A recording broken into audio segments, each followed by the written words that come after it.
इराणवर अमेरिकेने आणि इस्रायलने हल्ला केला, पण तो लहान मुलांच्या शाळेवर हल्ला केला.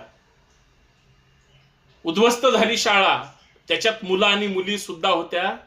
40-50 विद्यार्थ्यांना मारून टाकलं डोनाल्ड ट्रम्पच्या किंवा इस्रायलच्या अमेरिकेच्या त्या राजकीय युद्धामुळं.